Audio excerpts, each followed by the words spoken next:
Did they get you to trade your heroes for ghosts, hot ashes for trees, hot air for a cool breeze, cold comfort for change? And did you exchange a walk-on part in the war for a lead role in a cage? A Swift Kick in the Ass, episode 85. All big changes start with a swift kick in the ass. Join the journey of lifelong friends, John Curren and Tom Stewart, as they make conventional thought bend over and take a boot to the keister. Warning, listeners may notice a force equal to or greater than needed to get your ass moving. A swift kick in the ass, living life on your terms. Welcome, I'm Tom Stewart, and I'm joined with my lifelong childhood friend, John Curren. And today's topic, John, is kind of fun. How to think like a virgin and why you should. How to think like a virgin? Yeah, man. Yeah, well, I think maybe a lot of us think like a virgin, don't we? And what we mean by that is maybe we're a little bit nervous about these experiences that might be coming our way, might be happening, might not. That's kind of a strange play on words, but when we enter new situations, we can be somewhat virgin-like, right? Yeah, I think it's good to be virgin-like, because what happens is it allows you to be humble and go into a situation with open eyes, and you're able to take more in than if you go into a situation thinking you know it all. Then your cup is already full and no one can give you any more information. Let me explain that real quick. There was an old proverb that used to be a martial arts proverb where there's a guy with a teacup, and the student comes and he asks the master, if he can have some tea. And the master says, "I can't give you any tea." And he's like, "Why not?" "Because your cup is already full." Because what happened is the student thought he knew everything. So therefore, the master could not pour any more tea into his cup, because that was representing the knowledge. So if you go with an empty cup, you're able to attain the knowledge that will help you get to where you want to be. Yeah, I guess I get what you're saying. I think of virginity as being open to, making yourself vulnerable, opening yourself up to possibilities and allowing things, kind of allowing nature to take its course, so to speak. You have to be open to those situations, in your life. This show isn't about sex. It's about living life on your own terms and increasing your power and your leverage and living your life in a way that allows you to live a fuller life. And if we close ourselves off from certain experiences and we just kind of put our hands out and say, no, no is no. Are you really giving yourself an opportunity to learn and to kind of soak in that experience and learn from it? And, when you become sexually active as an adult, it really does, change you as a person. Our views on sexuality go down right to our core, don't they? And who we are. So and how we interact with others, and how we must learn respect for others. Yeah, how we interact with others, how we view others, how we view ourselves. It all kind of plays into that. And I think also, when a person is ready to, take that leap and enter the realm of the unknown, there is a certain amount of fear there. You can hear people talking about their experiences and I mean, think back at middle school, when you really start to, when kids are talking about sex and and everything, and nothing about it. there are a lot of question marks, and there can be a lot of fear associated with that. And that first time is ever, it's really ever so important to do it for the right reasons and to not put yourself in jeopardy or danger with that. I think that it's fear is what keeps us alive. Fear is a basic instinct that we have that can either hold us back or it can open us up to many different things, and some of those things could possibly be dangerous. So I think you have to kind of walk a delicate path. You have a careful path in addressing that. John, so when we first came up with the idea for this show, we weren't really talking about being like a virgin, but that's part of the attitude of what we're dealing with. I was talking to John about the comfort zone, and now we've had an episode about getting out of your comfort zone in order to attain change, maybe 6 episodes ago. But it really is such an important thought to embrace, and it's something that I personally am going through right now, and something that I want to instill change in my life for something that's been bugging me for quite a while. So, I've talked about Brazilian Jiu Jitsu on this show before. And for, 8.5 years, me and my wife and my family have been training together under one school. Now, our professor had left 2 years ago to California, and we stayed on with our team. And that was a choice that we made, but most of our team had kind of broke away. And in that time, I've become very... I kind of fell into a rut where the training didn't give me the same life that it used to give me. I was missing classes. I wasn't showing up. I wasn't training like I should. And it bugs me because it's something that, I hold dear in my, with my family, and it's something I train with my wife, and, something that has helped us connect and build a better relationship. So we'd been talking about it for quite a while. And we decided to change schools. Now, you might think that's not a big deal, but it really is. When you've been involved with a community of the same people for a long time, there's a lot of feelings there, but sometimes you have to use your head and say, what is it really that I need to do in order to pull myself out of this rut and pull myself out of this situation to go beyond and attain something higher? And that is getting out of your comfort zone. But my wife, my son, and I, and my daughter hasn't tried a new school yet. But the other night we started our first class there, and walking into a new school, a big school, with a very high level black belt, a 7th degree black belt that was trained under the Gracies. It was very intimidating. Even though we've had 8 years of experience. You go in there, you feel like you're like, sheep going into a wolf's den, which should not be the case. And it really wasn't. But our interpretation driving there, we were all nervous, because you have people that, okay, does my belt rank mean the same in saying in their school as, am I going to get my ass kicked by lower belts? And so I needed to approach it like a virgin. I needed to go in like a child and just be like, you know what? The day is going to be the worst that it can possibly be. Because I'm only going to get better from here.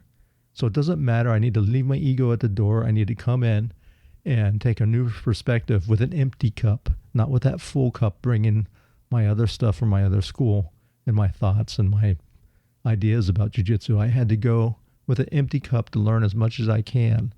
And like I said, John, it was hard to walk through that door. And it was a hard decision to leave teammates and friends and, who have been like family to us, to try to improve ourselves. Yeah, and there's a very well-known book called Feel the Fear, but Do It Anyway. It was written by Dr. Susan Jeffers, or the late Dr. Susan Jeffers. It's a short book, but it's a great read, and it talks about exactly what the subject that we have on the episode tonight is fear is a very natural feeling. And it goes all the way back to the caveman days. Fear is a tool that we can use to our advantage if we so choose. It's natural to fear new situations. Um, Fear of the unknown is sometimes worse. It's sometimes it's worse than actually knowing. Fear of the known, or it's. But when you address fear and you stand up to fear, just like Tom explained, he and his family just did by changing schools. Yes, they entered this different world, a different training environment, different people, different skill levels, different grading systems in the belts. They really don't exactly know what to expect. And when people don't know what to expect, a lot of times people will hold back and not make that change because they're comfortable,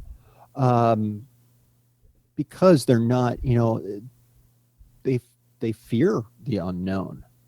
But when you take that step forward and you kind of, if you can imagine yourself kind of in a circle, and within that circle is your comfort zone. You can operate anywhere within that circle and feel comfortable. But when you start pushing up against that wall, just like Tom did by going to a new school, you're not just pushing through in one little area and making this weird shaped thing that probably looks like a squash. It, it, it actually expands the size of the circle. So it's not, you might be pushing out, and addressing your fears in regards to your to your jiu-jitsu training, but it opens you up to addressing fears in other aspects of your life. It makes it easier to do that. But you have to take that first step. And every time that you do that, you're actually expanding the world of possibilities, because now you have that experience to say, hey, you know what? I was so nervous and so fearful about making this change. And it was like the best thing ever to happen to me, because I've learned so much. I've met these different people. I mean, the benefits of it can go on, forever. But it's living your life in that way, to whereas when opportunities for new experiences come your way, you have a decision to make. And when you open yourself up to those new experiences, now again, not doing anything with just haphazardly, not thinking about it, and not just putting that on autopilot like a lot of people do with their own lives. I guess what I'm saying in short is, don't do stupid things just for the sake of having the experience. But if it's thoughtful and it's considerate and there's purpose behind your actions, you will be expanding your world. And the more you do it, the easier it will become you will become less fearful. I remember back when I don't even know how old I was. I was a kid. I was playing Little League baseball. And I was not very athletic as a kid, at least as far as team sports was concerned. My dad didn't really spend a lot of time with me playing, throwing the baseball around. And that makes two of us. Yeah. What was that? That makes two of us. Yeah. So, I didn't know anything really about baseball. And if I'm to be honest, which I am, I learned baseball from a book. It was like the encyclopedia of baseball. It was a book my mom got for me. It's still fun. I can still remember that book after all these years. That's how I learned how to play baseball, from a book. Well, we all know that reading something in a book and applying it in real life, there's that big difference. Real life experience it is much more valuable than the book learning, I think. But they do go hand in hand, and they are both important aspects that we have to consider. But I I went to try out for the baseball team, and the coach asked me my name, and I was so nervous. I couldn't even speak. I couldn't even say my name. My stomach was tied up in knots. I mean, I know my hands were sweating. I was probably like in a movie scene where like buckets of water are coming down my forehead. I was just this nervous little tongue-tied kid, and I don't even know how I got my name out. I think I pointed at the list. I couldn't even speak. And now look at me. You can't shut me up. Now I'm long-winded as hell. That's right. I've let you go on your rant. It's funny you talk about the book. It makes me think, since we were talking about martial arts, of the Karate Kid, the original. And Mr. Miyagi, he was a maintenance guy, and he was inside Daniel's apartment, and Daniel's practicing karate by looking in a book. And, he's like, look, Mr. Miyagi's looking at Daniel do these kicks, and he's like, you learn karate out of a book? And he's just thinking to himself, like, that's not going to work, Right. And obviously it didn't, because Daniel was always getting his butt kicked by the bullies. But it's the same case. You have to learn by waxing cars. You're right. Wax on, wax off. And I remember as a kid doing that. I remember going to the library and checking out these self-defense books, thinking I could learn how to protect myself. But it doesn't work that way. And that's something about jiu-jitsu, that what makes jiu-jitsu very pure and very honest. When I go to a school, or when every jiu-jitsu class, it's different than most martial arts, because what happens is, you do your warm-up, you learn a few moves and techniques, and you drill them. At the end of class, you do something called rolling. And it's wrestling, really. It's wrestling. And so there's no punching and kicking in jiu-jitsu. It's all grappling. But it's grappling that's going to either break your arm or make you pass out, because there's chokes, there's footholds, there's arm bars, there's leg locks, there's all kinds of nasty things that really hurt. And to prevent yourself from getting hurt, when you get caught in that situation, you tap out. So it's very clear when you're wrestling, if someone is your superior, or you don't have your movement down because you're trying something, the techniques that you've learned against a resisting opponent. And it's very, very difficult. I mean, it takes years and years of drilling it and fighting and learning these little intricate moves that you can't move, but you learn anywhere but in, like trying to learn how to swim. If you weren't in the water, you got to be in the water. And that's what happens when you're fighting. And so it's a very honest approach, and it reveals to yourself, and it's very humbling if you're a higher belt and you're getting your ass kicked by a lower belt. And, you're learning because it's making you better, but it's also very humbling. And that's what is the power of jiu-jitsu. And it kind of wakes you up and says, wow, man, it's like, and it doesn't matter. It could be a little skinny guy that you look at him and don't think anything about him, but he'll beat the crap out of you. Or it could be a big fat guy. Everyone has their strengths, and you never can tell just by looking at someone. Right. And there's a couple things. First of all, knowledge is good, or it can be good. Yes. But if you cannot apply that knowledge, it's pretty much useless.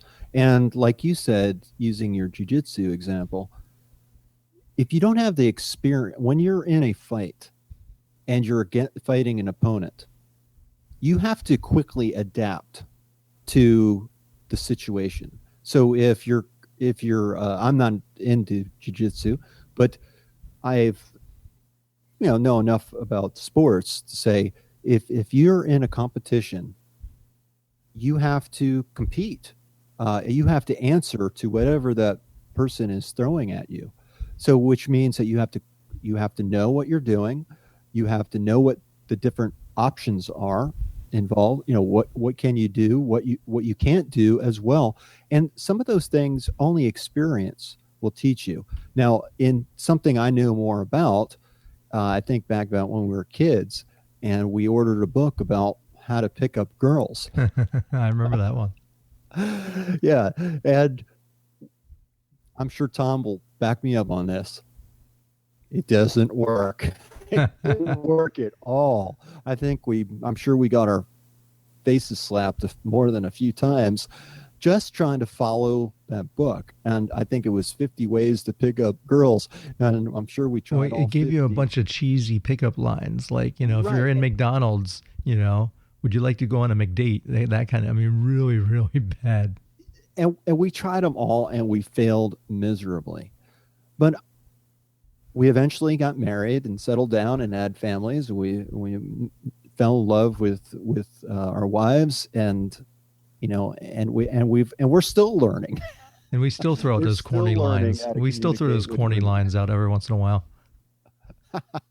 Because, But believe it or not, when you're married or, in a relationship, you still have to woo the other individual. yeah, so it's applied knowledge, I think, that is important here. And the only way to feel more comfortable with applying knowledge is through experience. It really is. I mean, when I was in the Air Force, I flew on an airplane, and we had this book that we'd carry with us, and it was called a flight checklist, right? And it had step-by-step procedures for everything that we would encounter, whether it's a fire or a, emergency with the airplane going down, or if it's just a procedure that we do in daily operation. And the reason that we had this is because under stress, just like in jiu-jitsu, when you're fighting, a lot of all these techniques, and they all go out the window because they just, you're fighting fear, you're fighting anxiety, stress, you got someone's weight that's crushing down on you, and it's so many thoughts are going through your mind that it has to become almost automatic. But the military knows that in emergency situations like that, you're going to forget maybe something that is real simple, a simple step that could save your life, or Right. make the emergency message go out properly. So they have a checklist, and you're supposed to follow this checklist no matter how well you know what you're doing. And it's a beacon, it's a guide that helps you, achieve what it is that you're going to achieve. Unfortunately, in jiu-jitsu, it's all in your head. So you have to think almost like you're playing chess, against someone. You got to think a few moves ahead. And it's not always easy because you think that they're going to do one thing and then they do something else. And you got to be able to pull out of that arsenal of tricks that you have something to counteract it. Yeah, that's you have to adapt to Right. each situations, and situations change very quickly.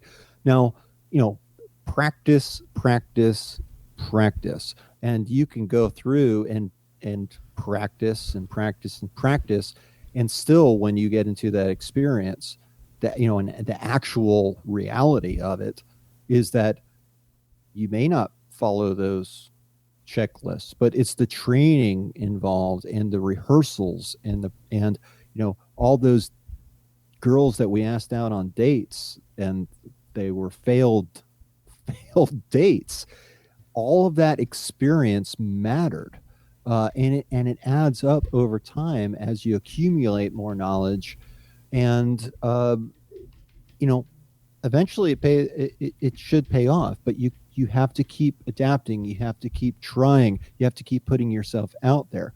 Now, in regards to comfort, if you just look at it from a pure definition, comfort is the state of physical ease and freedom from pain or constraint. And how many people out there think that taking the easy way is the best way? Now, I'll counter that question with saying a lot of times I think we make life more difficult on ourselves than it really needs to be.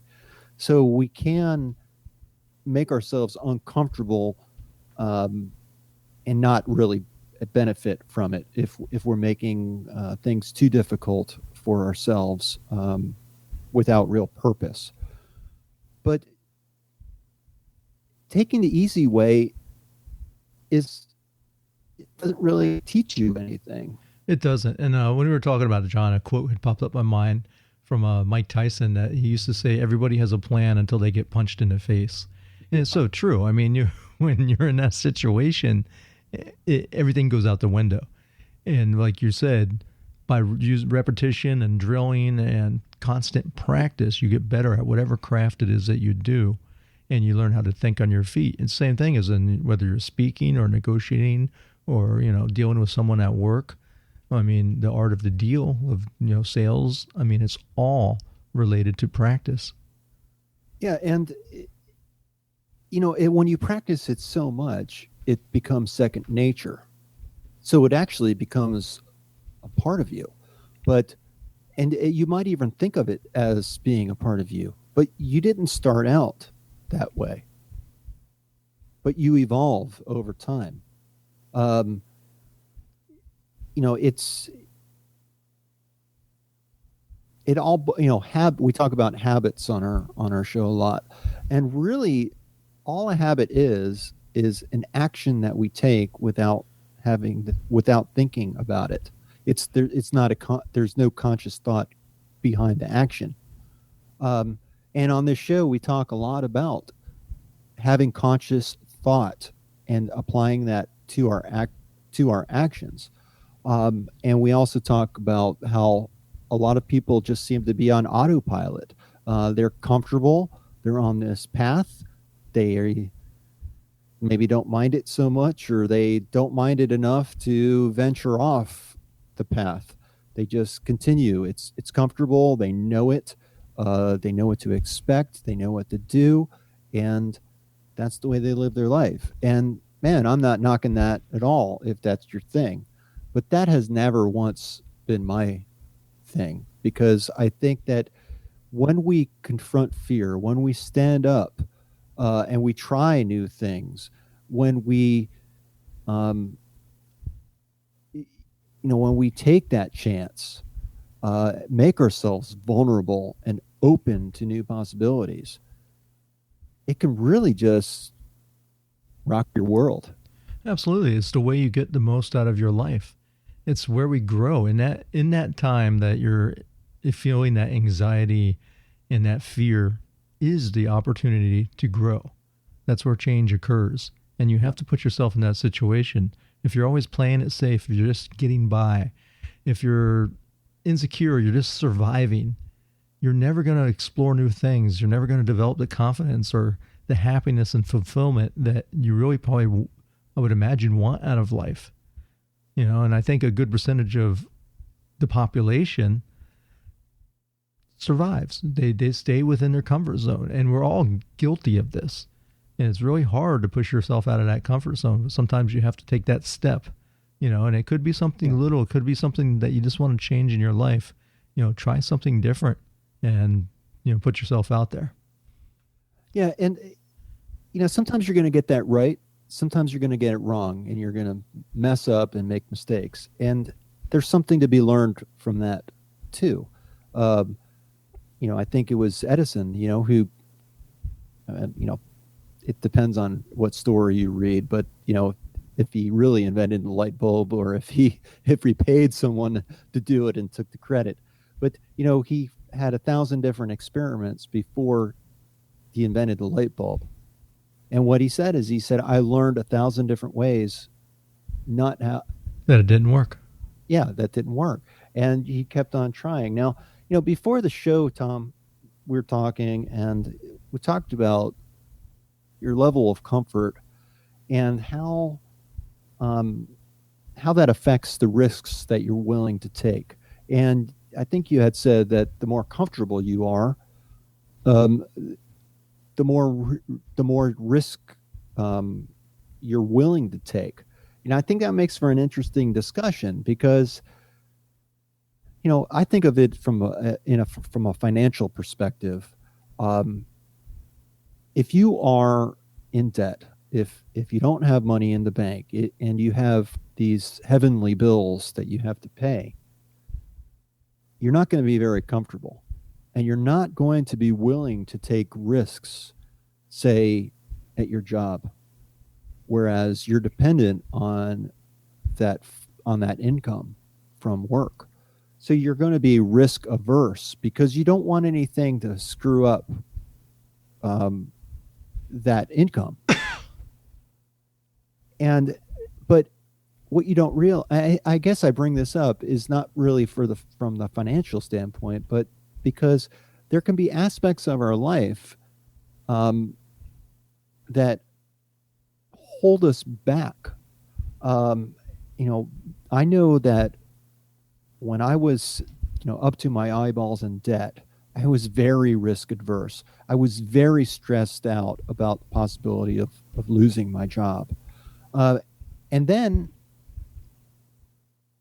after I started getting on a good path and actually started getting traction with our financial plan and started paying off tons of money, um, that's when life hit me in the face and my position was eliminated.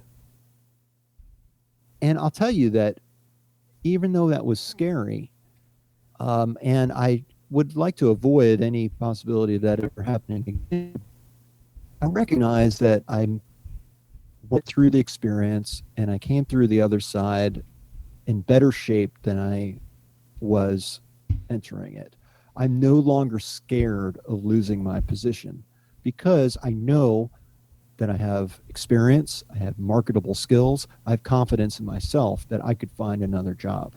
And I firmly believe that life neither ends nor begins with insert your employer here. You know, why does it have to be insert when we're talking about virgins? Well, because I like to play on words. But and you totally missed my rock your world comment. So think about it, John. If someone wants to change up the routine and try something different, some things they could do approaching it like a virgin is try something you've never done before. Around Christmas time, I gave my wife lessons for salsa dancing. We'd never done it, and it was a great experience. It was awkward. We went in completely not stepping on each other's toes. You've ever seen Tom dance? Believe me, it was awkward. And I've talked about this experience before too with singing karaoke. I'm a shy person and I'm introverted. I'm not a very outgoing individual. And we would have these parties at home, and I'd put together a sound system because that's what I do. I worked in radio and I have a bunch of equipment, so I knew people wanted to sing karaoke, and I set it up. But you wouldn't catch me singing anything on karaoke. And then one time I was sitting there, I was like, you know what? I just need to do it. These are all family and friends that are around me. What's the worst? I mean, I'm really going to embarrass myself. And I remember the first time I went up and to go do it, my brother-in-law sitting there, he's going, Tom's going to sing? And he couldn't believe it because he knew he was going to be next, which he still hasn't done. But, and once I did it, and then I was like, hey, this is fun. And I started doing it more. And it just, that one more step out of that comfort zone to bring you something that can bring you joy. Maybe do something that, maybe what about if you hated broccoli as a kid? Or, some kind of food. That was as a kid, and you have it, and I did this with salads. I'm not a big salad eater because I hated it as a kid. But maybe you need to go out and try something that you thought you hated and give it another chance and see how that works for you. So, a couple things in order to help our listeners. So, if you're in a situation and you're questioning whether or not you should do something, I would recommend a SWOT analysis. It's the business background I have. So SWOT stands for strength, weakness, opportunity, and threat. And basically take a sheet of paper, divide it into into quarters, into 4 sections. And the first block would be strengths. The strengths are what you think you're going to gain from whatever you're questioning. What are the benefits? What are you going to gain? What are the strengths of your argument? And then what are the weaknesses? What's the worst thing that could happen? I love to think about extremes because we all think of things in extremes, whether it's the best case possible or the worst case possible. And the reality often, it's on a grade, but it's going to fall somewhere in between there. The chances of something being totally great or worst case scenario or best case scenario, the chances of that happening are very slim, statistically speaking. Chances are it's going to be towards the middle and maybe lean towards, either good or bad. Um, so, think about that. And then opportunities. What's the opportunity that you're gaining through this action that you want to take? And what opportunities are you losing to take that? If I considered being a lawyer at one time. My grandfather was state's attorney, and I always kind of had it in my head that maybe I'd be a lawyer like him. And I seriously entertained the thought of law school, but as I thought about it, one of the opportunities that I would lose was core to it was a core value of mine. I decided not to go for that. And that was spending time with my family and my friends, extremely important to me. And I knew that if I started to practice, I could just say goodbye to the life I knew. I wasn't going to have the time anymore to spend with my time or friends. I would lose that opportunity that I currently had. I didn't want to give that up. And then the last thing are the threats. What's the worst thing? What can happen to you if you don't go through with this? What can happen to you if you do go through with it? If you start framing your situation and you put some structure behind it, often you find out that your answer and you had the answer in your head the whole time. You just needed to sort it out and get it organized so you could better understand it. And by applying structure to it, it allows you to better understand things. I think, John, it also allows you to face your fears and step by step. Anyway. Yeah, and do it anyways. But I mean, it's allowing you to see what the worst possible outcome is and kind of judge how you might react to that. So it's little incremental steps that, help you solve your problem. I think it's a great idea. Yeah. One thing too is when you take a step out of your comfort zone, it can be very stressful. But stress is a necessary part of life. And stress always gets this negative connotation about it, but it's necessary because without stress, we would just be blobs. I mean, stress is what gives us structure. It gives us it gives us walls. It gives us something to hold on to. We would be all those people. Did you ever see the cartoon WALL-E about the little robot? And there was the cruise ships and all the fat people sat around with big gulps, floating in hover chairs, and they're all, like not paying attention to each other, and they're just blobs, like you said. Yeah, you become blobs if you are stress free. Now there's actually three parts of stress. There's eustress, which is healthy stress, and that some stress is good, like we're talking about right now, on expanding your comfort zone. Yes, it's stressful, but it's healthy. It helps you grow as a person. It gives you these experiences and makes you have a fuller life. But then there's also distress, and that is the negative side of stress. That is the scary part of stress, or the bad part of stress.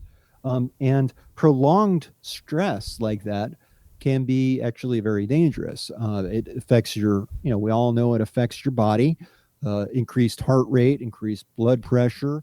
You can lose sleep, you lose your appetite. A whole number of things can affect you when you're in distress. And then, so that's one end of the extreme. And then the opposite end of the extreme is actually called relaxation. And that's to where there is no stress. And that's also important too. Sometimes it's important to become a blob and just veg, just take that nap on the couch in the afternoon could really leave you refreshed and reinvigorate you, for the next week if you take a Sunday nap or something like that. But if you're napping on the couch every day, day in and day out, and you never move, and you're just sitting there in your beanbag chair eating Cheetos, you're going to become a blob. All right, Homer Simpson. We've all been there. But you don't want to become an adrenaline junkie. You know, I guess that would be the opposite end of the spectrum, because there is a phenomenon, if I can speak right, called hedonistic adaptation. And what that is, John, is that you just don't get turned on anymore. It's like you've seen it. It's like, yeah, no big deal. It's like watching, 24 hours of porn, and then when you go to have sex, it's like, yeah. So I've seen it. I've been there. I knew a guy who almost destroyed his marriage that way because he was so into porn that his real relationship wasn't doing it for him anymore. It wasn't exciting for him. The porn was more invigorating. I don't know. But and if you have any doubt about this, you should listen to our episode "To Porn or Not to Porn." That's a good one. Yeah, that is a good one. Anyhow, I think a lot of people try to stay away and try to stay in their comfort zone for the mere fact that when you push yourself out and you put yourself out there, you make yourself vulnerable. You actually have to think and be consciously aware of your situation so that you can adapt and then take action to adapt. But go in like a virgin. Don't have the preconceived ideas or thoughts or what's going to happen to you. That's up for discussion though, Tom, because, I'll tell you, when I lost my virginity all those years ago, I had some preconceived notions. What was that, about 5 years ago? Oh, no, you have a 14-year-old kid, so I guess I got to let you go a little bit.